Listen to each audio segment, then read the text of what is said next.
The Baphomet, the Baphomet, the Baphomet is none other than a symbol of the completed man. The Baphomet is none other than a symbol of the completed man. The nature and the energy of the black man. The nature and the energy of the black man. And ultimately, where you get the Baphomet.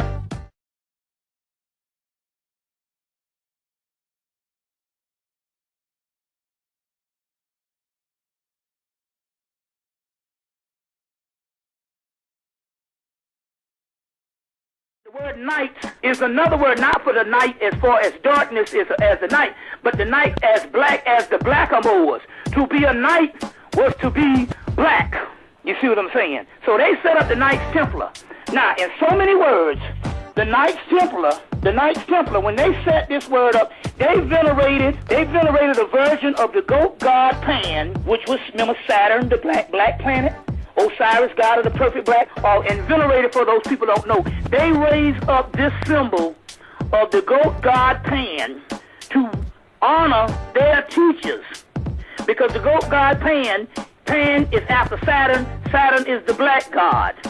So Capricorn, so the goat, so to venerate that as the god of darkness, or Saturn, the dark planet, or what they call the black coalman. The black coalman, the Baphomet is none other than a symbol of the completed man, the black head, the Negro head, the Turk's head that appeared in the countrysides, and a crusader substitute that said chant word to find knowledge. So in so many words, they said that what they did to honor their teachers, the Moors, the blackamoors, they venerated the goat god Pan, which was the Saturn, the black planet, to commemorate the black head of their black teachers. And so the symbol of the Baphomet, which was called the Baphomet, was a symbol of the Moors, because they said that they were the perfected man. The blackamoors were the perfected man. The Moors, the perfected man, the black man. And that is where the Baphomet comes from. Later on, this thing goes around Europe, and it is also later on in the 1950s is venerated again with Gerald Gardner, who is the father of modern witchcraft. They worship the Sabbatic goat, the black man, which is also called the green man. Osiris is a black man. He is also the green man. The green man is the god of nature. That's where the horns on the head comes from. The goat, when they showed the horns on the head, in ancient world, they were talking about the god of nature, the goat god Pan. These particular ones, when they showed these with the horns on the head, they were talking about being one with nature.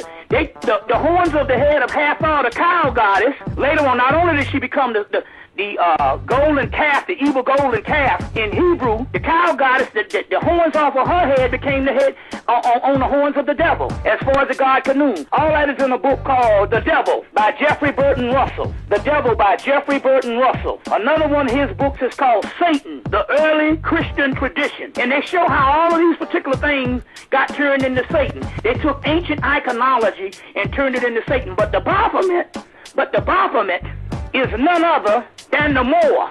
And that is why all your Masonic figures and all of your Wiccan figures, they got a group in somewhere in Poland. One of their things is for their women to go on the astral plane and fuck the Baphomet so that they can go to a higher level. The Baphomet is none other, number one, all the Baphomet, Jesus, and all that's the same thing. But they're talking about ultimately the nature and the energy of the black man, and ultimately where you get the Baphomet that later on the goat god, the one that was drawn by Lippius Levi in the 1800s, that particular one that was drawn by him, I don't know if it was 1700, 1800, I think it was 1800s. I have to go back and check. My mind is going to blink. But that's the standard one now. And then later on, the Baphomet was drawn by H. Geiger. H. Geiger drew the book in the 1970s called the Necronomicon. And he draws the Baphomet and he puts dreadlocks on the Baphomet. And they took those, first of all, they took his drawings and made the movie Alien, 1979. Then they made the rest of the Alien movies based on H. Geiger's information. You still on? Yeah, we got you. Okay. And then later on they came with the Predator with the dreadlocks All that is from H. Geiger's Necronomicon, but he threw the Baphomet again. The Baphomet. So all your esoteric groups, they worshiping the black man. So if Jay-Z and Beyonce is worshiping the Baphomet, I am proud for them and proud of them. That's a good thing. That's a good thing. The Baphomet is Saturn. So if you worship Jesus, you worship Saturn because Jesus is born out of Capricorn. You see what I'm saying? And Capricorn, so we talking about astrological, but the black planet. So ultimately this thing is astrological, alchemical, astronomical. Now on the astronomical stuff, all that stuff comes from the star Sirius. Nomo, the star Sirius, which is the fish, which is the fish. If you take the fish of Jesus and take the two ends off of the fish that the Christians is riding around, you will see it's a vesicle, look like a football. The vesicle is nothing but the vagina.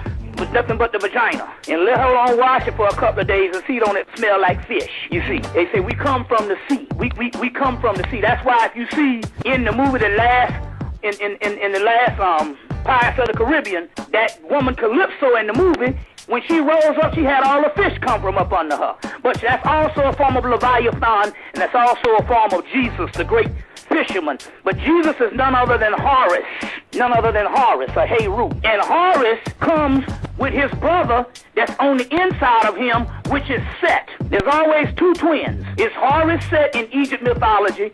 Another one is Khonsu, and he had a twin brother that didn't come to the physical earth. And then you have Krishna, the dark god, but he has a brother named Balarama. There's always these twin gods. They call them Arasa twins in voodoo. It's always those. The twin god in Christianity is Jesus and Mary Magdalene. She's the dark twin, but she anoints him. So what they did here, they just changed the mythology around. You see what I'm saying? But Mary Magdalene is the twin of Jesus, and you could even say Judas is the same so-called dark twin when you go into other science when it comes to this. Now, what is the Mary Magdalene being the twin? Because you got to realize if you look at the Baphomet on one side of him has breasts on one side, it's male on one side and female on the other side, and that's what they're really talking about. The Baphomet is both what is called the androgynous figure, and the androgynous figure becomes the devil. It's the androgynous figure because that's what we used to be, androgynous, until we were split in two, and now we've been constantly searching for ourselves,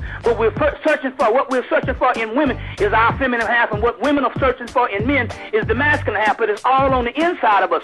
When you reunite those things, they become the Baphomet. The perfected man. That's why you see the Baphomet picture. You'll see one side of his female and one side is male. If you go to India, Big Shaitan, which later on is Shiva, he's both Shiva Hermaphrodite or Shiva Ardravadra, which is also both male and female. So these are the same concepts, but the Baphomet that they're worshiping is none other than the Saturn form of Jesus, or the Saturn form of Horus, which is also the Saturn, which means the black man, god of the perfect black Osiris. That particular one is none other than the Baphomet they're worshiping in Europe is the Moors.